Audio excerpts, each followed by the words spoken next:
Hello and welcome to Colin Bradley Art Cast. I'm Stephen Bradley. And I'm Colin Bradley. Hey, I can tell you exactly how long it's been because our daughter is now 4 months old, and it was, I think, in April the last time we recorded an episode. So it's been 5 months since we've been able to do this. Oh, that's good. How is your little one as well? Your gorgeous little Eloise. She is amazing. Yeah, she's really good. It's been full on, but it's been incredible. She is amazing. It's been an absolute wild ride so far. You can't really describe it. It's impossible to describe just how. I mean, you know it's going to be life changing, but you don't quite realise just how. And you can try to imagine it, but until it actually is happening and she's actually here, you're just like, oh my God, this is a whirlwind. My whole life has changed. And she's just incredible. She's having, lots of problems with the teething and sleep and everything like that. All the things that babies have to go through, bless them, so young. But it's been amazing. And Mims is an incredible mum. She's doing amazingly well. And the two of us are such a good team. And we knew we would be a good team when we had her, but it's amazing. It's brought us all closer, and you just can't believe it. Every now and again, I just can't believe she's real. You look at her and it doesn't sink in. Still hasn't really sunk in that she is real. Good. No, well, she's absolutely gorgeous. I mean, we love her to bits, and I know Mim's parents love her to bits as well. So she's got a lot of love around. And we know how you feel. I'm sure most of the people watching this would sympathise with you and also understand where you're coming from when you say it's magical. Because it is. Nothing like children to fulfil a life. And you've done that, certainly. Anyway, that's good. I'm absolutely delighted. Can't wait to see her again. Yeah. So we've been meeting up. I've been taking her down to see you guys, so you've seen her and stuff. But our priority has not been to record a podcast. We've had a baby that has taken all of our attention and priority at the moment. But we thought we would record an episode to check in because we're still unable to. We were still unable to get together to record this, but we're recording it online, and we're testing it with a new setup actually that I found in the meantime that I think is going to work quite well. So if you are listening to us on the podcast, then hello, welcome back. But we are also on video now using an app called Riverside Studio. And hopefully, if this works and we do more of these, we'll be able to share a link where you guys can all tune in live as an audience member, write messages to us as we're chatting away, and kind of join in the conversation live whilst watching us and hearing us. So hopefully this works. This is actually our second take because the first take's sound quality wasn't too bad, wasn't too great. So we're trying this again. But all being well, we'll be able to have you guys tune in live. And obviously the recordings and the videos will be available after on YouTube, Facebook, Instagram, and on our website. So hope you like it. In the meantime, we've obviously got a lot to catch up on because you've been very busy over the last 5 months. Impossible to remember all of the projects that you've done, but I'm sure we'll dip in and out over the next however many weeks. So let's start with more recently because that's fresher in my mind and probably fresher in your brain. Recently, you've been working on some miniature work, and I called you up about a month or two ago, 6 weeks ago, and said, how about doing some miniature work? Because we haven't seen you do miniatures for quite some time. You loved it. It's something that you really enjoyed. And you said, yes, I am up for doing miniature work. So tell me about why you love miniature work and what it was like going back to it after so long.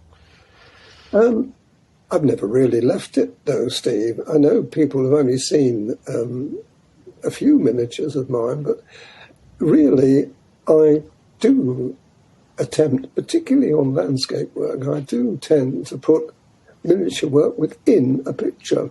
You know, if you look at some of the detail that's in the landscapes, particularly, it is very detailed, and it's kind of like doing a miniature and then doing lots of miniatures within one picture.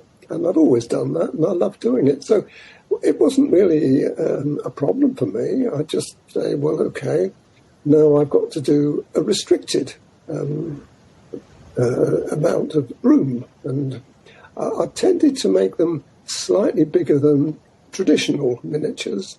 There's a couple that are very small, but generally speaking, and the idea of this is to make them small so they become kind of in the miniature range, or small picture range, really, I suppose you'd call it. But it does give me an opportunity to put detail in it and make a good picture of it. I know when I first started, I used to do miniatures in watercolour, and they were very, very tight, and I had to get new glasses because I was getting tighter and tighter and tighter with watercolour. And my wife was a bit concerned because it was getting silly then. That's when I moved to pastel pencils. And by moving to pastel pencils, I couldn't do the detail, although I did attempt it. So we're kind of happy compromise now. I'm kind of still doing the detail and able to do miniatures successfully. I'm quite enjoying it. I don't think it's something that I would do as an ongoing thing forever, because I do like, and I've moved off the last picture I did, expanded out to not quite A4 size, close, and that was very refreshing because I could then, do something that was more fulfilling as far as I was concerned. But it's nice to bring the changes, and I've never done miniature portrait work. I don't think I would either. Landscapes, animals, yes, no problem. But miniature portraits, because I think a portrait really has to have a lot of content with it. And, to put it in a tiny little frame, you lose something with that. But you can with animals, you can get away with it, and more, you can get away with it with landscape. So that's how I feel about miniatures, and I'm happy to do them, and I've enjoyed doing them. But I will move back into more traditional sizes, and I think people will then appreciate that. We've got a number of miniatures that you've done over the last few weeks, 6 weeks, so that you've sent over, and we've got a couple, I think, that are hopefully due to go out in the next week, so people will see as a landscape and an animal, pop a section of an animal that we've got going up, so people will be able to see that. You mentioned pastel pencils, but you've also, what surprised me when you sent me one of the miniatures over, I don't know if it was the landscape that we were going to release, that you used coloured pencils. I did. Well, that worked really well with the coloured pencils. That's the kind of thing that I wouldn't mind doing. I'm now kind of doing some animals with it, but I really do, if I was being absolutely honest, I do like the landscapes best. That's my favourite of miniature work. And this particular one, what was interesting, Steve, and I only saw it recently blown up. If you blow that up, especially on my big screen, I've got quite a big television screen, which I watch it back on. Now, you know the size of it is very tiny. It wasn't about that size, I think. You can see it on the screen, about that size, something like that. Now, you imagine blowing that onto a big screen, what it looks like. But what was surprising was, and I would recommend people do this actually, the brush strokes. Now, they weren't brush strokes. Well, they were, because when you use the coloured pencils, you're putting it on as a pencil, but then you're using the solvent, which turns it into a cross between watercolour and acrylic, I would think, that kind of thing. And I'll call it brush strokes, right, for the moment. That's the term I'm going to use. Are marvellous. Absolutely. It's like magical when you look at it. And you don't realise you do it when you're under work. You're working. You're putting this colour on, that colour on, and then you just use your brush with the solvent to emulsify it. Amazing, absolutely amazing. I've not seen anything quite like that. I suppose the nearest thing would be oil. You get an oil artist, but of course they're working large usually. They're not working small. But this is quite amazing to see it. So I would do more of that kind of thing, but I'd like to do that just a tiny bit bigger. So you'll get more of them, but they'll be a bit bigger. What is it like using... you must have to use quite a fine brush with coloured pencils and the solvent to get to be going in that small. No, not really, because what you're doing is you're setting the picture up with the pencils. That's what you're doing. So when you use the solvent, all the solvent is doing is combining it together and swirling it round. You're not painting with the paintbrush. You've already put the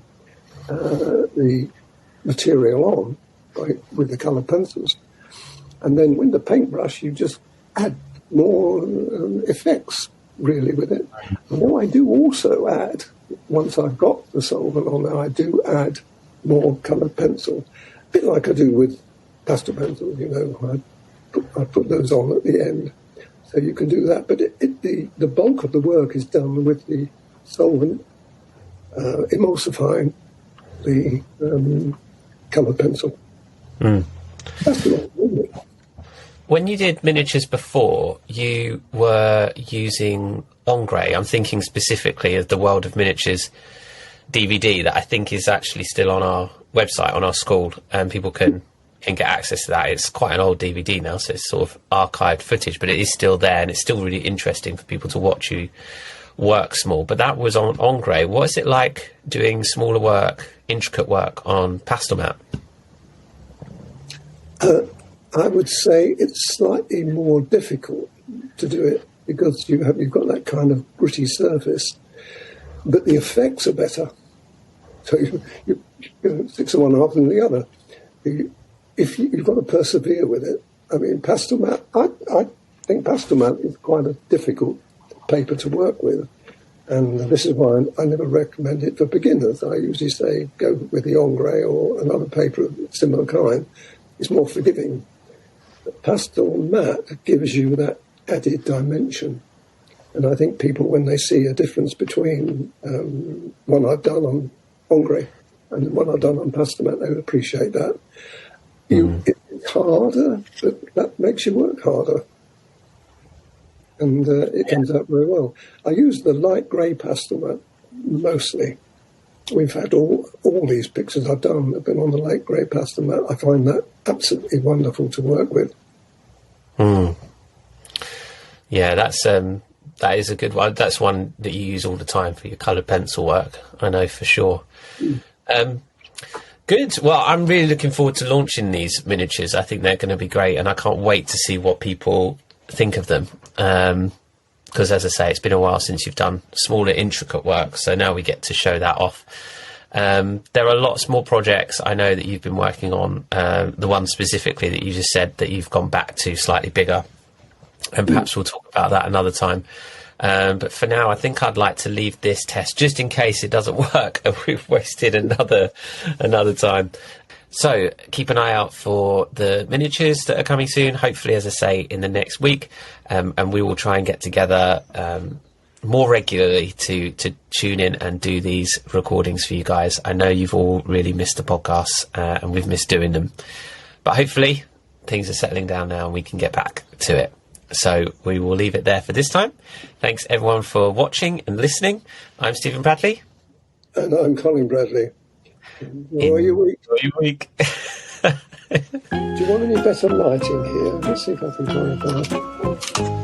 How does that go on? Very good. It looks like you're holding a really long phone.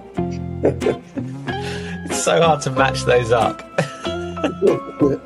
Enjoy your week. Oh, I don't know how that works. All right. Well, hopefully this has worked. And let us know. If not, yeah. we'll do it again.